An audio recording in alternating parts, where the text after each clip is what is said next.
Hey folks, I'm really good at remembering people by names. I think this dude was a decent ranked player that I had victimized before. Something about that name looked real familiar. I'm gonna have to go back in my archive and check, but this might have been the second time that I beat this dude. You know, chess.com is a small community. It's a lot of players on there, don't get me wrong, but there's only so many players that are ranked above 1300. So, but yeah, I think I beat this dude before. I think I fucked them up before, but I'm not sure. But either way, I made some real funky moves, man.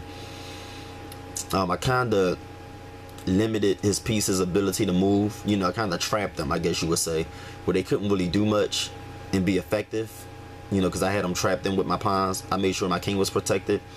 And I just went in for the kill and made a real good sacrifice. And he fell for the shit. And it cost him. So, look at this match, man. It's a real good match by me. Outsmarted the dude. Fucked him up. Made him my bitch. Possibly again. You know, I don't know. This dude name looked real familiar. I think I fucked him up before. I think he was a victim of mine. I remember all my victims' names.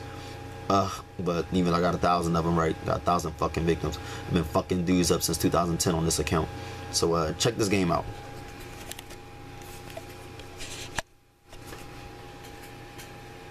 Alright, so he been doing this little opening that I don't like, that black dude that I always kind of had trouble with. My friends been getting me with it, but I say, you know what, I'm gonna fuck that. I'm gonna find a way to beat this opening. And I noticed that when you play and get people that are not NMs or grandmasters, all you gotta do is trade with them early on, and you can always find your way in the game. You gotta trade smartly though. You gotta still protect your pieces. You know, like this. See, I'm protecting that pawn by attacking his piece, because now he can't move that knight. So you gotta constantly put the attack on him and do it smartly. Don't leave yourself exposed and open for trouble. You know what I mean? He could have moved his queen down, put me in a check. I would have moved up, and then he could have moved that knight somewhere. But he decided to just threaten, and I just took his knight. He took me. So now that his queen is over here, his queen is kind of stuck, mind you. Look at this position that he's in. He kind of trapped his queen in, right? And then, of course, his queen can't really move right here. Can't move right here unless he want to trade. He didn't want to do that. Can't move right here. Can't move right here. So his queen can really only go right here. He would have to make 2 moves in order to free his queen and get his queen really out in the game. He would have to move his bishop out the way somewhere, then move right here to give his queen a little more freedom. But actually, he probably had more freedom if he didn't move that black bishop down. So his pieces is kind of trapped.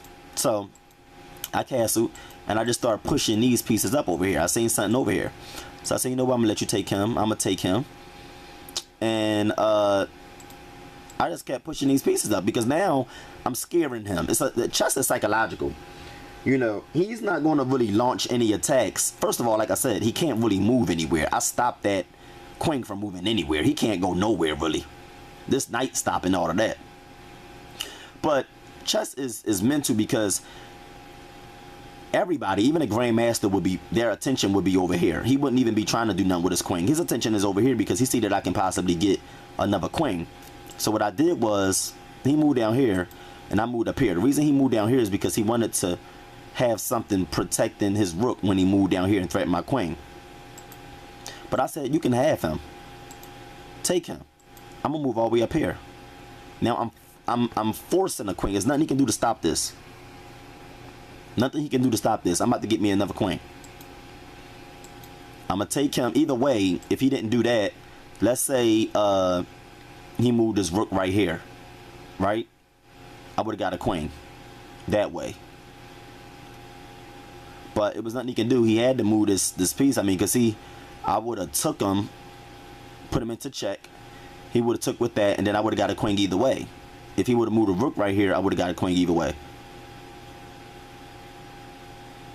And if he moved a queen or some other piece, I would have took the rook, then got a queen. There was nothing he can do to stop that.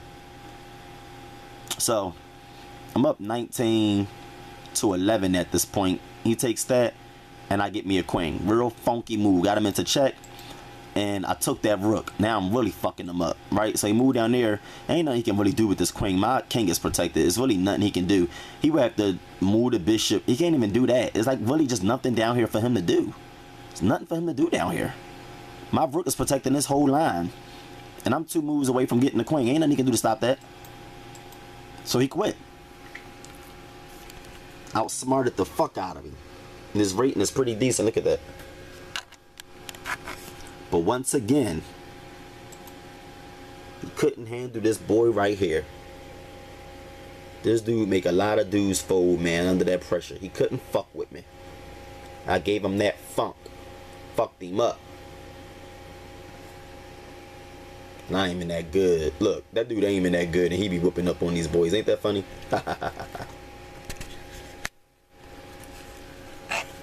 Alright, folks, wanted to show y'all that game, man. Made a couple sacrifices and still beat him. I'm gonna call this a sacrificial offering game. Fuck with me.